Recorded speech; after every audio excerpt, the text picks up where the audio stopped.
Hola, bienvenidos a esta tercera edición de ASN en vivo, en directo desde la Convención Anual de la Sociedad Americana para la Microbiología, aquí desde Boston. Y yo soy la doctora Gretchen Díaz, del Fideicomiso para Ciencia, Tecnología e Investigación de Puerto Rico y Ciencia Puerto Rico. Y me acompaña hoy el doctor Gary Toranzos, de la Universidad de Puerto Rico, catedrático. Bienvenido, Gary. Muchísimas gracias, Gretchen. La verdad es un placer estar acá otra vez. Esto ha sido un éxito fantástico realmente y es muy bueno tener una especie de feedback de muchos de los que oyeron los episodios anteriores. Pero quería decir una cosita también. Algunas personas me han preguntado por qué tener algo en español separado del inglés, cuando la verdad que se tiene mucha cosa en inglés ya. Y la respuesta es realmente simple.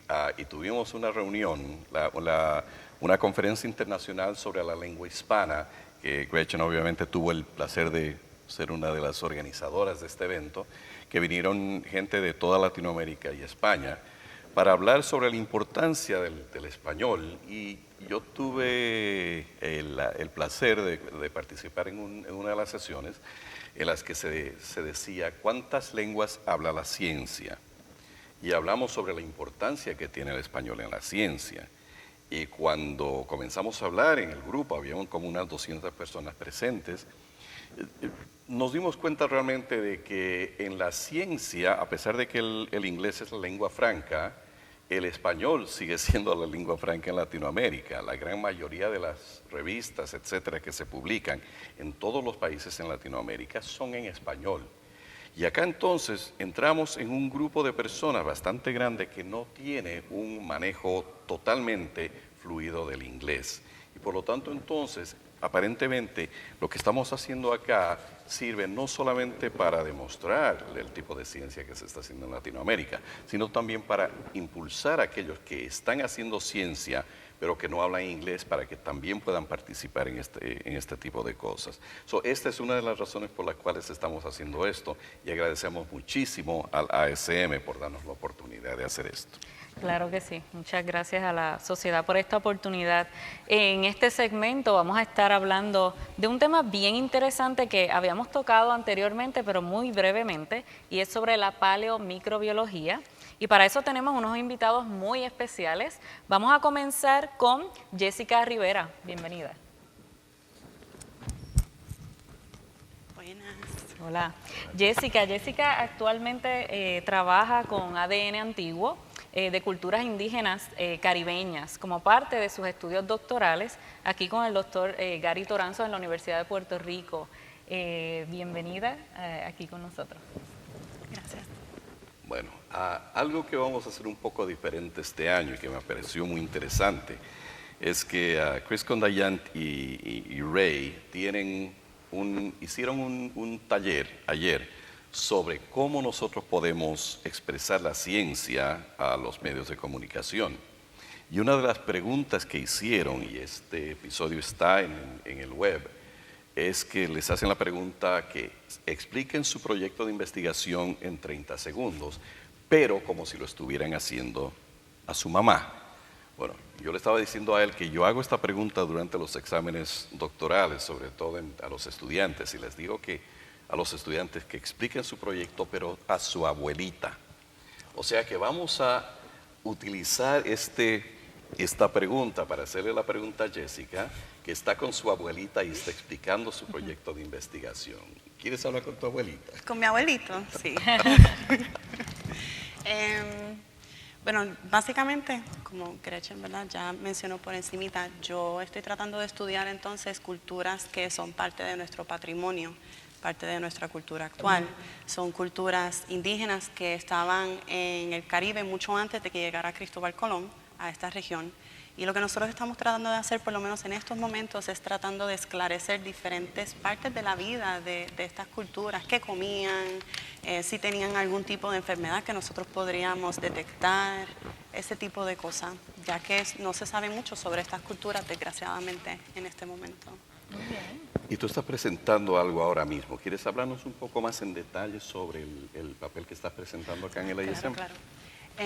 Nosotros, yo creo que este es como el tercer año que he estado poco a poco presentando diferentes aspectos de este proyecto. Empezamos con el microbioma, un perfil microbiano, después metagenómica ya mucho más a profundidad, y ahora mismo lo que estamos presentando es sobre el viroma asociado a las heces fecales de estas dos culturas, que son la cultura huecoide y la cultura saladoide. Básicamente lo que estamos tratando de hacer es ver qué historia nos cuenta el viroma fecal, disculpen, sobre estas dos culturas. ¿Entro más en detalle sobre lo que hemos visto? Bueno, ¿verdad? dinos en primer lugar qué es el viroma. Bueno. El viroma es básicamente todos los virus asociados a alguna muestra en particular, y en nuestro caso nosotros nos enfocamos en coprolitos, que son heces fecales fosilizadas o que están en proceso de fosilización, en proceso de momificación. Esto incluye desde virus eucariotas, ¿verdad? Estamos esperando encontrar algún tipo de virus que infectan al ser humano como tal, pero en realidad, ya que son heces fecales, la gran mayoría del viroma está compuesto de bacteriófagos. Perfecto. Bueno, pasamos a nuestro segundo invitado. Sí, claro que sí. Vamos a invitar a la doctora Tacha Santiago.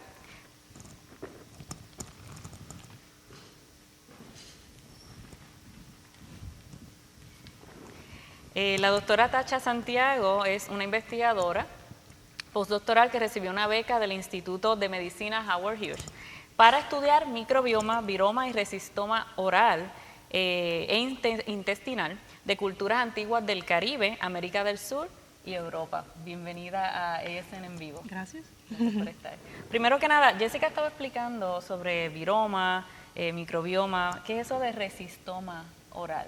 El resistoma, creo que Raúl va a estar hablando un poco más sobre eso, pero el resistoma se refiere a todos los genes de resistencia a antibióticos en general. Hemos visto, aunque Raúl va a estar hablando de esto, una gran cantidad de genes asociados a la resistencia a beta-lactamasa, tetraciclina, que se pensaba que son más recientes, pero en verdad lo hemos visto en muestras que tienen 1000 años, 500 años. Y eso se refiere a resistencia de antibióticos, que es un tema, ¿verdad?, que es muy actual y que tiene unas implicaciones de salud global muy importantes. Vamos a darle la bienvenida entonces a nuestro tercer invitado. Tenemos al doctor Raúl Cano, profesor emérito del Departamento de Ciencias Biológicas de la Universidad Politécnica del Estado de California en San Luis Obispo. Bienvenido, Raúl.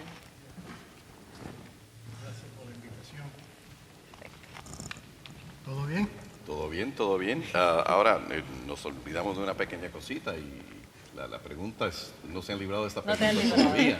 Ustedes están hablando con su abuelita y Tasha primero nos va a explicar o le va a explicar a su abuelita de qué se trata el proyecto que está presentando en el ISM.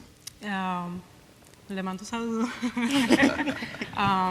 Mi proyecto es básicamente tratando de caracterizar a través de la secuenciación de un gen muy específico de bacterias y arqueas, el 16S.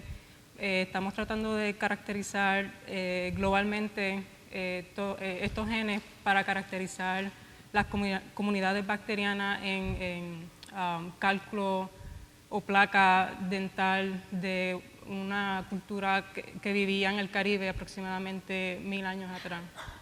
Pero este tipo de trabajo ya lo habías hecho con dientes extantes, ¿no es verdad? Tienes por lo menos un par de publicaciones donde viste el tipo de microorganismos que están asociados con los cálculos dentales. ¿Puedes hablarnos un poquito sobre eso y tal vez la diferencia que has encontrado entre los dos? Sí. Anteriormente estuve trabajando en la Universidad de California en San Diego, caracterizando el microbioma de placa dental de individuos extantes, y hemos visto que mayormente el microbioma oral está compuesto de Streptococcus, Bellonella, y hemos visto, por ejemplo, que estas especies también están presentes en el cálculo dental de esta cultura, aunque sí hay un montón de diferencias que atribuimos, por ejemplo, a diferencias de dieta, higiene oral. Sabemos que la cultura esta de Puerto Rico, saladoide, no tenían ningún tipo de higiene oral. Lo vemos por la cantidad de caries, el desgaste en los dientes, Y pensamos que estas diferencias podrían estar asociadas a la dieta y a la higiene oral, falta de higiene oral. Pero dinos un poquitito más, en términos del extante, por ejemplo, la microbiota que encuentras asociada, por ejemplo, a la mala higiene dental, ¿tiene una mayor concentración de ciertos tipos de microorganismos o es una cuestión tal vez de sinergismo entre grupos de microorganismos que causan las caries, etcétera? Por ejemplo, en mi postdoc anterior no trabajé tanto con el microbioma, fue más con el viroma, pero hay grupos que sí han visto que condiciones orales como las caries y periodontitis no están asociadas a un patógeno específico, es más bien un cambio en las comunidades en general. A veces vemos mayores cantidades de ciertas comunidades versus otras, comparado con gente que tiene una buena salud oral. Ahora mismo no tengo en la mente cuáles son específicamente, pero son más comunidades en vez de un patógeno específico. Pero dentro del viroma que ustedes estudiaron, ¿ese viroma también pertenece a estos grupos de microorganismos que encontraron ahí?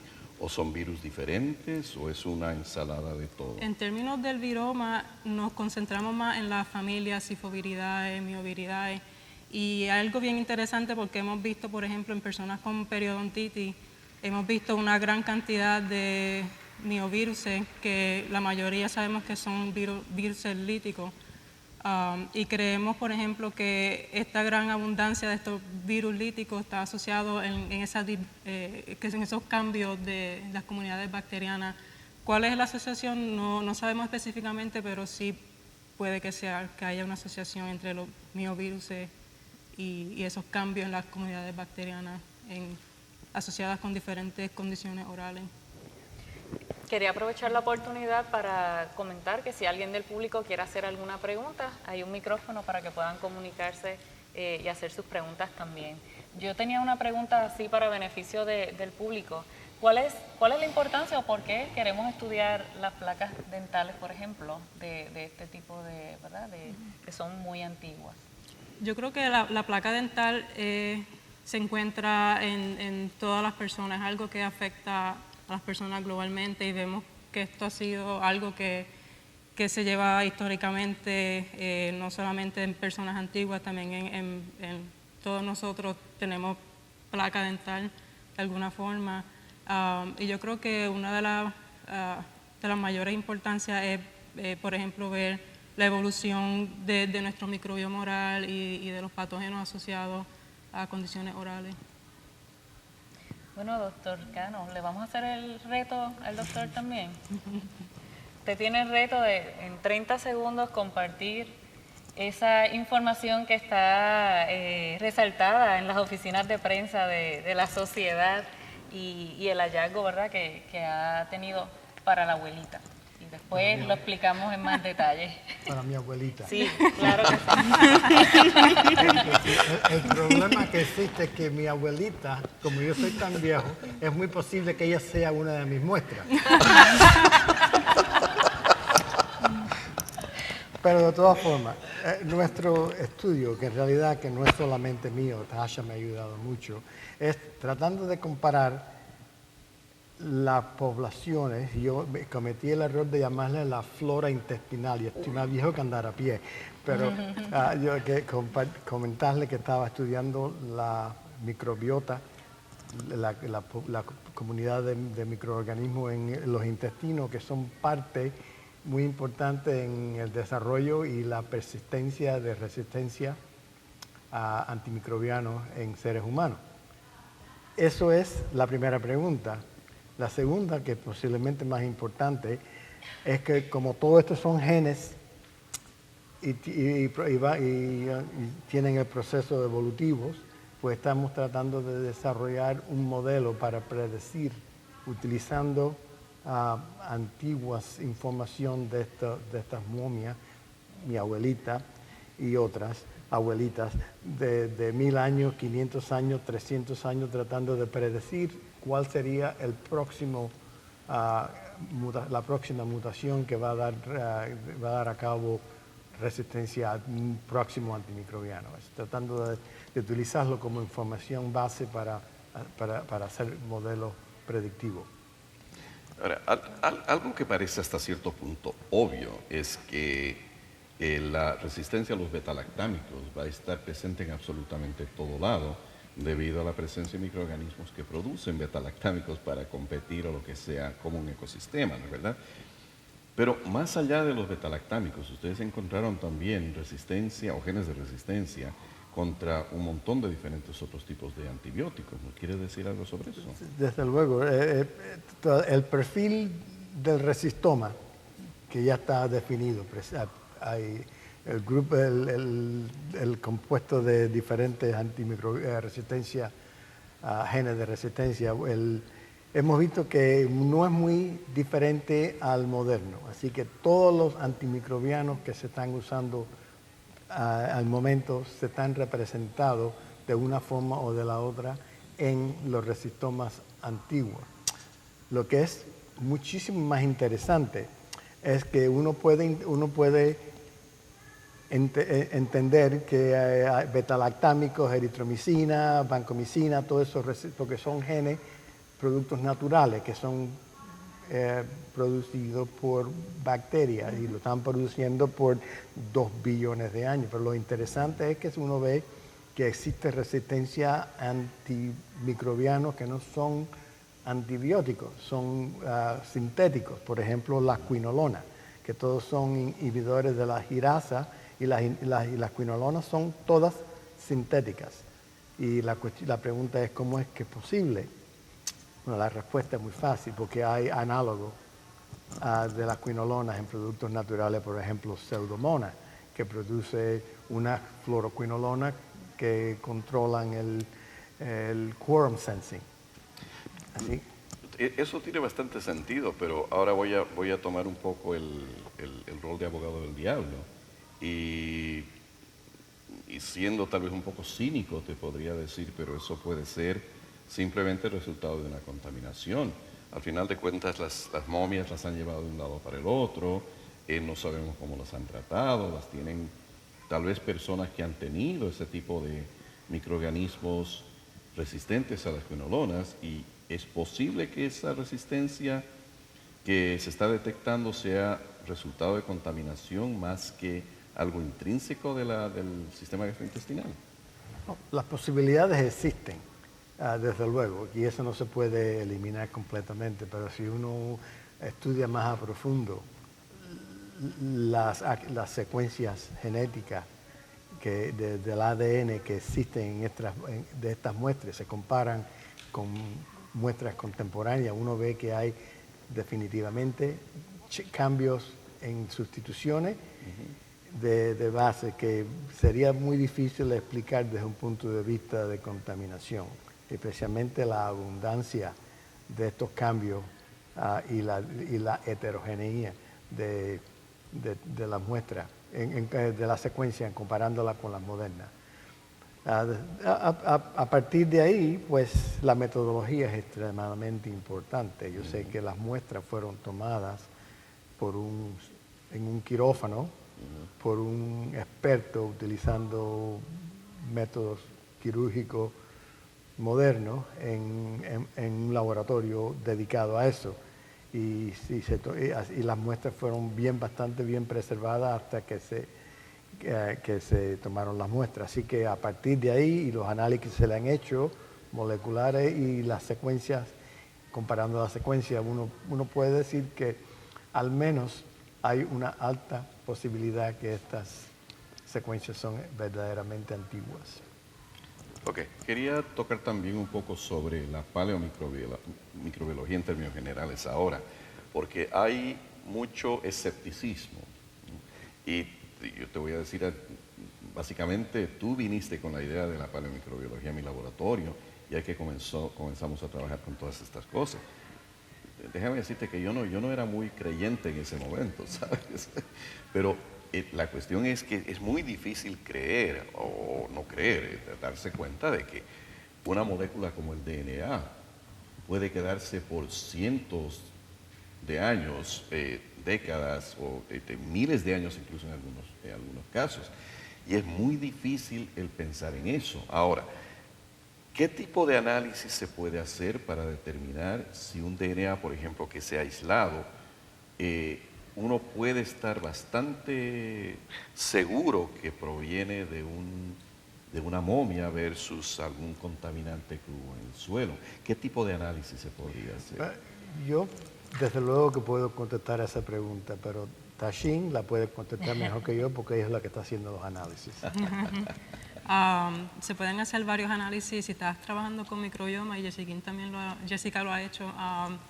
Map damage, por ejemplo, source tracker es un método que te permite comparar tus secuencias con cualquier microbioma que tú incluyas en el análisis, y la idea es ver cuántas secuencias se comparan con esas secuencias de interés. Usualmente en Ancient DNA, en DNA antiguo, la mayoría de las secuencias no son similares a la secuencia moderna, que es de esperarse. Esa es una de las formas que se puede hacer. No sé si quieres hablar de Map damage. Si me dejan intercalar, yo creo que uno de los programas más importantes que hay hoy en día es Map Damage, que es un programa que lo que te va a hacer es buscar patrones de degradación de ADN que uno esperaría ver cuando es un tipo de degradación por procesos tafonómicos. Entonces, este software lo que te va a hacer es que te va a buscar que el ADN, por ejemplo, tenga estas malincorporaciones de bases en los terminales del ADN. O sea, que no es como un cambio por evolución, etcétera, es simplemente por degradación. Entonces, uno esperaría que mientras más tiempo tiene tu muestra, más degradada está, ¿verdad? Dependiendo del estado de preservación, etcétera. Y, por ejemplo, otra manera que se utiliza es simplemente por el tamaño del ADN también. Hay como este dogma de que, ¿verdad? A medida de que va pasando el tiempo, se está degradando más el ADN y, por lo tanto, unos fragmentos más pequeños de ADN en tu muestra podrían ser indicativos de que esto es ADN que fue degradado a través del tiempo. Así que eso sería como, estamos hablando como cuando hacen estudios de fósiles, ¿verdad? Los científicos tienen unas maneras de poder saber si son cosas antiguas o no. Y entonces cuando estamos hablando de ADN, estamos hablando de que ya hay unas pruebas que se pueden hacer y que pueden dar una idea de que realmente esto estamos hablando de un ADN antiguo y no estamos hablando de probablemente una contaminación. Los organismos con el tiempo también van evolucionando, cambiando, ¿verdad?, su genética, y entonces también vemos unas diferencias, ¿verdad?, grandes en las secuencias, aparte de esa degradación. Así que esa es la forma en que entonces científicos como ustedes están pudiendo, ¿verdad?, diferenciar entre muestras antiguas y muestras y ADN moderno. Una de las muchas, porque la verdad es que hay para escoger. Otra forma es que si estás detectando ADN, deberías de poder detectar otro tipo de macromoléculas, ¿no? Entonces se hacen tinciones para ver si se detectan también lípidos, etcétera, otros tipos de proteínas. Y de esa manera pues uno puede decir, ok, no es que, por ejemplo, tú le estornudaste encima a la muestra y por eso es que hay ADN, por ejemplo, ese tipo de cosas. Pero vamos por ese lado, porque a la misma vez, desde el punto de vista cínico, uno podría decir, es muy fácil contaminar esto con DNA del aire, o sea que hay DNA en absolutamente todo lado. Ustedes tres están trabajando con tres diferentes medios completamente diferentes, uno con la momia, tú con los dientes y tú con los coprolitos, o sea que, ¿cuán similares o diferentes son los métodos para aislar el DNA en cada uno de esos casos? O sea que hay alguna, como por ejemplo para el análisis del agua, que es una biblia así de gruesa que hay, Standard Methods for Water Analysis. ¿Hay algo así en DNA anciano? Se han propuesto varios procesos, pero yo creo que aquí todos estamos bien conscientes de que lo que a ella le funciona, a mí no necesariamente me va a funcionar. Y por eso es que ahí es que entra un poquito la creatividad, ¿no? De tratar de realmente, primero, obtener suficiente ADN, que obviamente su proceso no va a ser igual que el mío jamás. Y segundo, poder validar ese ADN no va a ser igual, porque, por ejemplo, yo tengo que siempre comparar mi ADN con lo que se podría encontrar en el suelo, porque pues son muestras que estuvieron en el suelo por tanto tiempo. Pero ¿cuán eficientes son los métodos para aislar el DNA? O sea que ¿Qué cantidad de DNA se necesita incluso para hacer una secuenciación que sea confiable? ¿Alguien quiere? Ahora son aproximadamente 20 nanogramos más que suficiente, así que no necesita mucho. Desde el punto de vista del tipo de muestra, posiblemente mi muestra sea más rendible de las momias porque tienen mucho más tejido y si están bien preservadas, rendirían mucho más ADN. Los coprolitos y los dientes, bueno, eso es harina de otro costal. Es mucho más dificultoso porque no solamente tienes el problema que el coprolito o los dientes están expuestos al medio ambiente durante cientos o miles de años, que las momias no necesariamente no, pero así que el proceso del muestreo y de la preparación de la muestra hay que ser mucho más consciente de separar y de restar los resultados, por ejemplo, de la costra de un coprolito con la parte más interna, porque en realidad hay que hacer esos tipos de estudios. Así que a ese nivel es mucho más difícil. Y para secuenciar, bueno, me han dicho que femtograms, pero no me lo creo. Por lo menos 10 o 20 nanogramos. Solamente, por ejemplo, me hace falta mucho menos muestra de una momia que sería de un coprolito de un diente. Y mucho más el riesgo de contaminación. Y por eso hay que ser mucho más preciso en el procesamiento de las muestras y más cauteloso. ¿Y cuál sería el cuidado más grande que hay que tener cuando uno está trabajando con DNA anciano? ¿Lavarse las manos bien a menudo? Bueno, ¿Utilizar guantes? tratar de evitar todo tipo de contaminación, ya sea de equipo, personal, ambiental, ya sea del aire, equipos estériles y no solamente estériles porque el ADN sobrevive ese tratamiento, sino también decontaminado. Así que hay que tener equipo bien desinfectado de ADN, tanto como toda la metodología para prevenir la contaminación. Y muchísimo más importante todavía que todas estas cosas es los controles adecuados. Que ahora parece ser que en el tema de la microbioma todo el mundo hace estudios microbiómicos, pero muy pocos o nadie casi usa controles, así que uno no tiene ni una idea en realidad lo que uno está viendo, en realidad o no. Así que nosotros, por ejemplo, los que estamos en el tema de la paleomicrobiología, estamos muchísimo más conscientes de la importancia de controles, porque la veracidad de los resultados depende de nuestros controles. Sí. Tenemos una pregunta del público. Sí, gracias. Muy interesante acerca del análisis en las momias.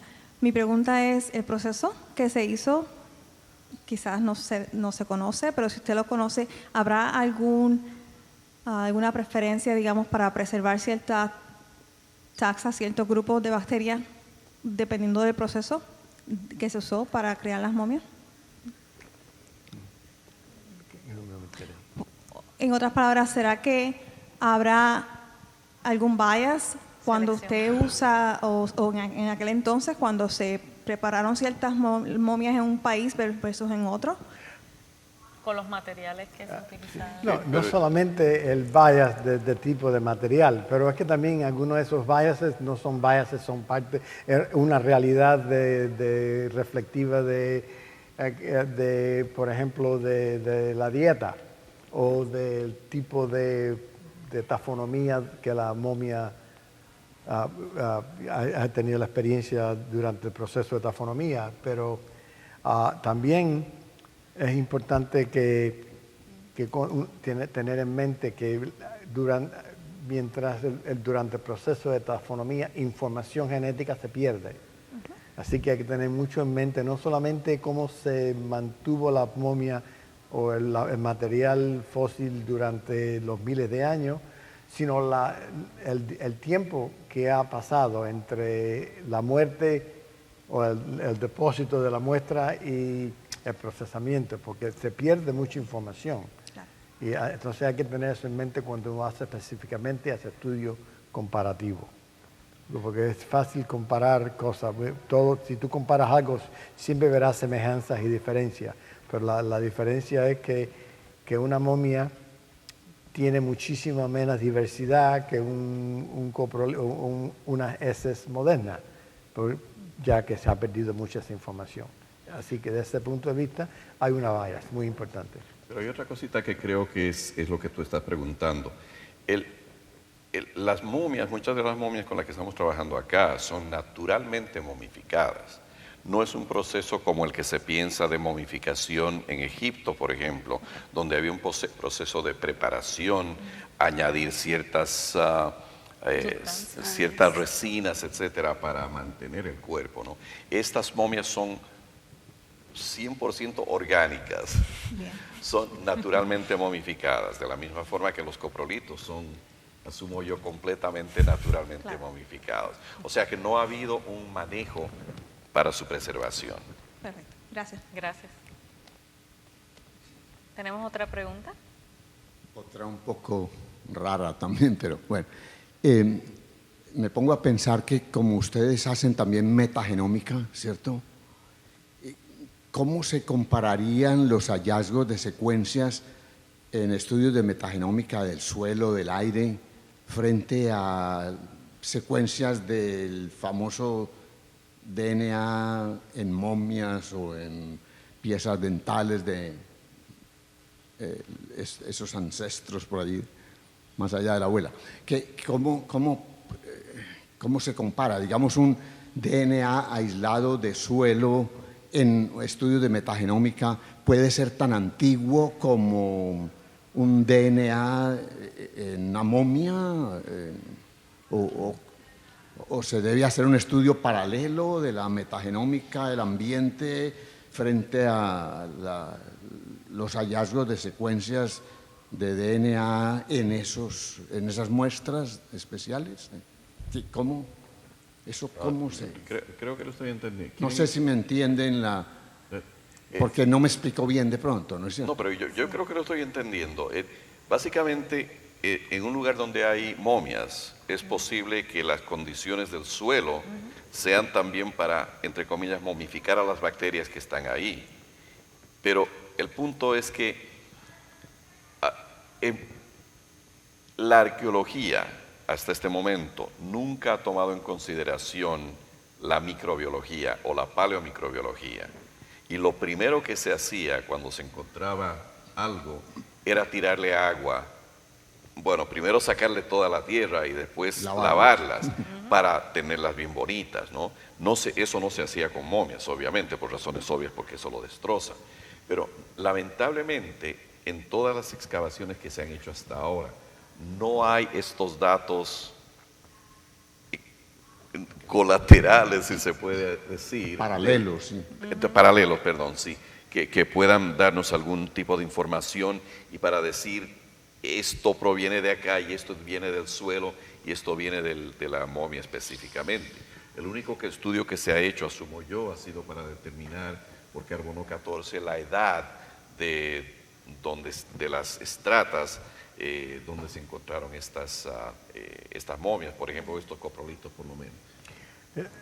Complicado. Estamos con este mismo tema, estamos ahora implementando un proceso de sustraer el microbioma de materiales que están adyacentes al lado o recubriendo las muestras. Por ejemplo, si vamos a estudiar los dientes, por ejemplo, vamos a también tomar muestras del polvo o del suelo que está en la muestra y hacerle el análisis. Entonces, sustraer uno del otro para tener una mejor idea de lo que estás viendo es solamente la diferencia entre todo menos el ambiente. Entonces, mejor, un poco más información acerca de en realidad la realidad de la muestra en vez de la contaminación. Ese tipo de estudios ahora lo estamos implementando rutinariamente porque esas preguntas salen muy a menudo y ahora se puede hacer perfectamente bien con bioinformática. Nosotros podemos sustraer el microbioma del ambiente contaminante del microbioma de la muestra y entonces analizar solamente el restante. Bueno, ya nos queda poco tiempo. Me Gracias, gustaría, gracias por la pregunta, me gustaría unas expresiones de ustedes sobre este campo de la paleomicrobiología que se encarga de lo antiguo, hacia dónde va y por qué, si ustedes entienden que va a seguir siendo importante, ¿verdad?, en estas áreas en la microbiología como tal, hacia dónde ustedes lo ven moverse estas disciplinas y qué aportaciones podemos esperar de ellas. A ver. Uno por uno. Ajá, como para abuelita también. Y como para la abuelita. Yo por lo menos, ¿verdad? Yo soy totalmente nueva en este campo, a diferencia de otra gente que ya son peritos. Pero por lo menos yo lo que he visto es que a medida que se va perfeccionando todo esto de cuántos controles se tienen que implementar y cómo la muestra se extrae desde el momento. O sea, por ejemplo, hay estudios que se han hecho ahora mismo in situ. O sea, hay un esqueleto que a mí me fascina, que es Nala. Ella tiene, creo que son 12.000 años de edad. La encontraron en un cenote en Yucatán. Y ellos hicieron la extracción de ADN ahí mismo, debajo del agua. Y ese tipo de ¿cómo se dice?, acercamiento hacia la paleomicrobiología, lo que le está dando es otro nivel de veracidad, sí, ¿será?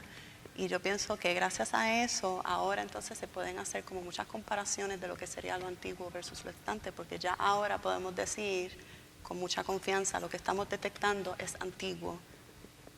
Y pues creo que eso es parte de lo que vamos a estar viendo mucho en el futuro también. Gracias. ¿Algo más? Bueno, la paleomicrobiología no es solamente una cosa interesante porque estamos hablando de mi abuelita. Es interesante porque te puede dar un punto de referencia para analizar y evaluar procesos que pueden pasar o que van a pasar en algún futuro. Eso es importante para poder evaluar lo que está pasando con respecto a lo que puede pasar más adelante. Otra forma que estamos desarrollando una cultura, no un cultivo, pero una cultura de microbiólogos que están muy conscientes del uso de controles y el uso de metodología que están validadas a todos los pasos. No solamente yo hice esto así y estos son los resultados. Ahora nosotros estamos desarrollando la cultura de que hay que controlar todos los pasos que se lleven a cabo para poder obtener al final de todo realidad en vez de ciencia ficción. Perfecto. Bueno, bien siempre han dicho que para entender el presente y el futuro siempre hay que conocer el pasado, y esto es algo que aplica también en el área de los microorganismos y de su comportamiento como tal. Ya hemos llegado al final de su segmento de ESN en vivo. Quiero agradecer a Gary y a los invitados y también a la audiencia. Muchísimas gracias. Muchas gracias por participar y muchas gracias por sus preguntas también. Estoy seguro que simplemente estamos rascando la superficie de la paleomicrobiología y habrá mucho más de qué hablar en los próximos años. Muchas gracias por aceptar la invitación.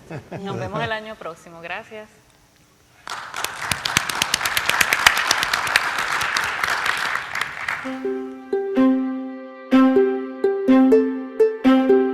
Once you're in the BSL-4 space, the only way you can get out is to go through a chemical shower. It's an unusual room, never seen anything like this. Anybody who has access to this facility first has to go through an R scan.